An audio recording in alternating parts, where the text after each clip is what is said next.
Hello my dear চুলগুলো, আজকে আমরা ইফেলসের আর একটা এক্সাম্পল নিয়ে হাজির হয়েছি। আমরা আজকে পড়বো কি, check a year whether it is leap year or not. একটা ইয়ার সেটা কি লিপ ইয়ার না লিপ ইয়ার নয় সেটা আমাদেরকে চেক করতে বলেছে। ওকে, প্রথমে আমরা আগের দিনের মতো আগে আমরা লজিকটা বুঝি, তারপর আমরা করে আসবো। চল come to the logic part. প্রথমে লেটসে লিপ ইয়ার আমাদের কোন সালগুলো হয়।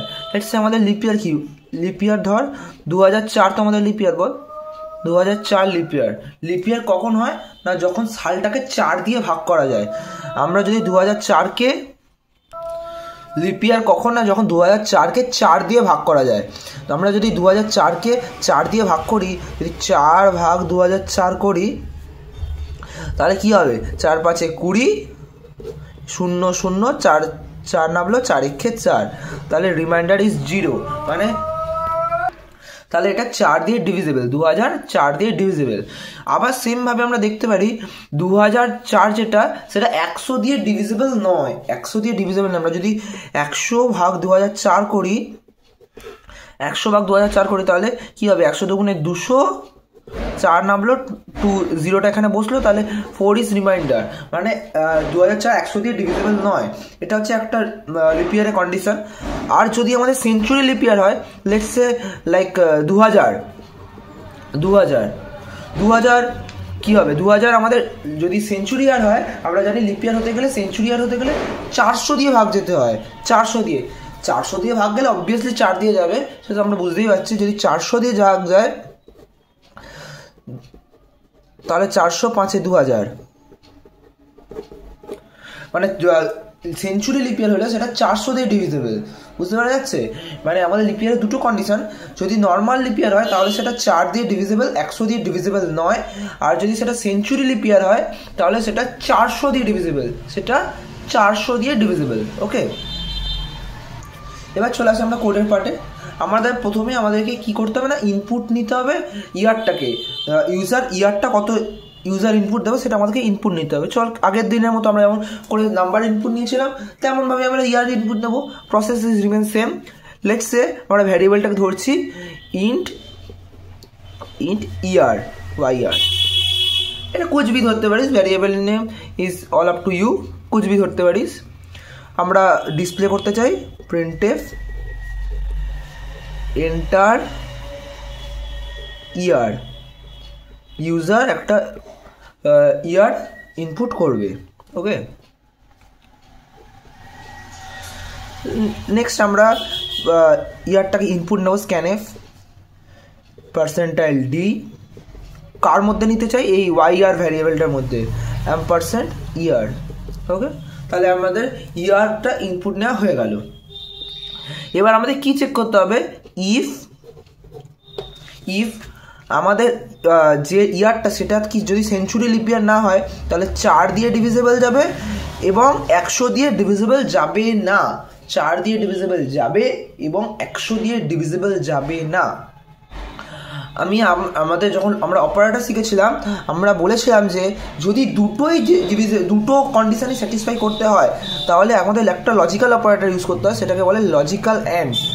যদি আমাদের প্রথম কন্ডিশনও স্যাটিসফাই করবে, দ্বিতীয় কন্ডিশনও স্যাটিসফাই করতে হয়, তাহলে আমাদের কোন অপারেটর ইউজ করতে হয় না, লজিক্যাল অ্যান্ড অপারেটর। তাহলে আমাদের কন্ডিশনটা কি হবে, প্রথম কি 4 দিয়ে ডিভিজিবল হতে হবে, তাহলে আমাদের কন্ডিশন কি হবে, ডিভিজিবল হতে হবে, মানে আমরা জানি রিমাইন্ডারটা 0, রিমাইন্ডার 0 মানে কি, ওয়াইআর mod 4 মানে রিমাইন্ডারটা আমরা ক্যালকুলেট করব। রিমাইন্ডারটা কত হতে হবে, আমাকে 0 হতে হবে।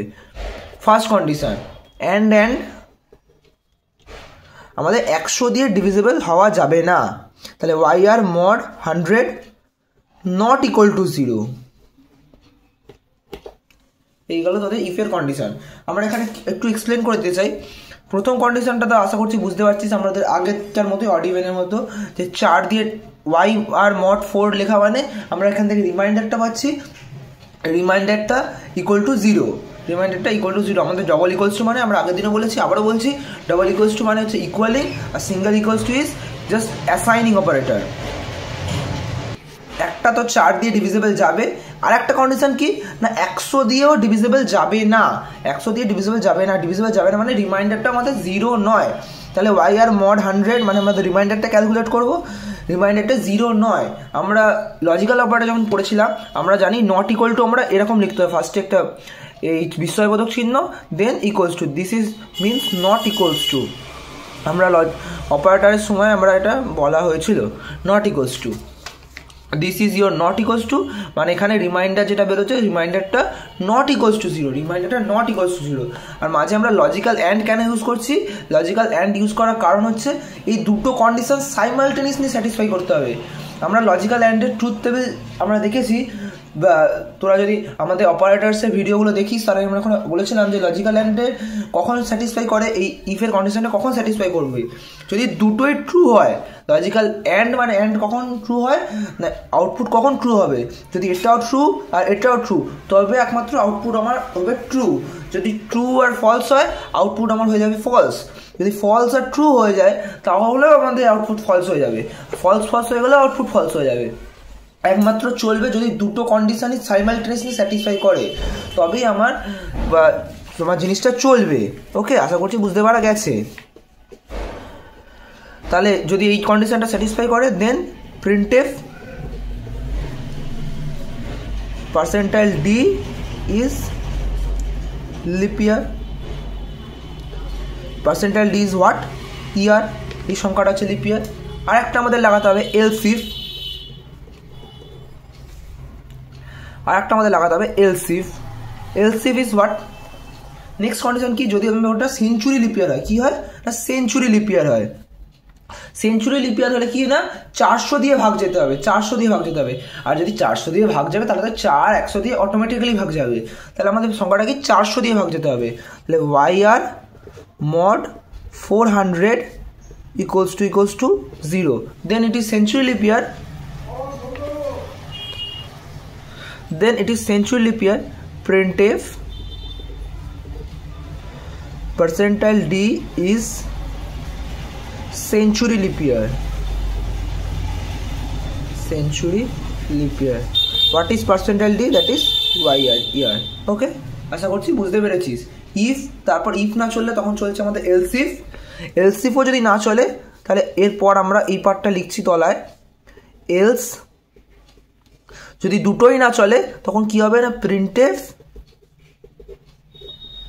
Percentile d is not leap year, is not leap year. Okay, আশা করছি বুঝতে পারা গেছে। আমরা একটা ইনপুট নিয়ে দেখি কি হয়। ধর আমাকে দিল এন্টার ইয়ার, আর ইউজার দিল লেটস সে ইট ইজ দিল 2005, ইউজার দিয়েছে কত 2005, 2005 প্রথম এখানে এলো 2005 mod 4 ইকুয়াল টু 0। ও বললো না, যদি এটা না বলে ফলস হয় তাহলে ও নেক্সট কন্ডিশনটা তো পড়ারই দরকার নেই, কারণ আমরা জানি অ্যান্ডের একটা কন্ডিশন ফলস হয়ে গেলে আউটপুট ফলসই হবে। ও আর এটা পড়বেই না, এটা যখনই দেখলো ফলস ও এটাকে স্কিপ করে দিল ইফের কন্ডিশনটাকে, চলে এলো এলস ইফে। ও বললো 2005 mod 400 ইকুয়াল টু 0। ও বললো না, তখন দিস এলস ইফটাকে অলসো স্কিপ করলো, ও চলে এলো ডিরেক্ট এলসে। এলসে প্রিন্ট করে দিল প্রিন্টে 2005 ইজ নট লিপ ইয়ার, দিয়ে রিটার্ন করে গেল, রিটার্ন 0। ওকে, যদি আমাদের ইনপুট দিত লেটস সে 2000, ও বলতো 2000 mod 4 ইকুয়াল টু 0। ও বলতো হ্যাঁ 2000 equal to 0, this is true. Then এখানে পড়তে গেল 2000 mod 100 ইকুয়াল টু 0, মানে নট ইকুয়াল টু 0। 2000 কি 100 দিয়ে ডিভিজেবল? ও বললো না, 2000 তো 100 দিয়ে ডিভিজেবল, 2000কে যদি 100 দিয়ে ভাগ করি তাহলে আমাদের তো রিমাইন্ডার 0 আসছে, কিন্তু এই কন্ডিশন দেওয়া আছে রিমাইন্ডার নট ইকুয়াল টু 0, তাহলে দিস কন্ডিশন ইজ ফলস। তাহলে ইফের একটা কন্ডিশন ফলস হয়ে যাওয়া মানে ইফটাকে রিজেক্ট করলো, ও চলে এলো এলস ইফে। ও বলে 2000 mod 400 ইকুয়াল টু 0। ও বলে হ্যাঁ, তাহলে ও প্রিন্ট করে দিল যে 2000 is a century leap year, এলসটাকে স্কিপ করে ও রিটার্ন করে গেল। যদি আমাদের প্রিন্ট করতো যে 2004, ও তাহলে প্রথমেই 2004 mod 4 equal to 0, this is true. 2004 mod 100 not equal to 0, this is also true। Then ও প্রিন্ট করে দিত 2004 ইজ এ লিপ ইয়ার, এলসকে স্কিপ করে ও ডিরেক্ট রিটার্ন করে যেত। আশা করছি বোঝাতে পেরেছি ক্লিয়ারলি। চল মিলতে हैं अगले क्लास में, बाय बाय।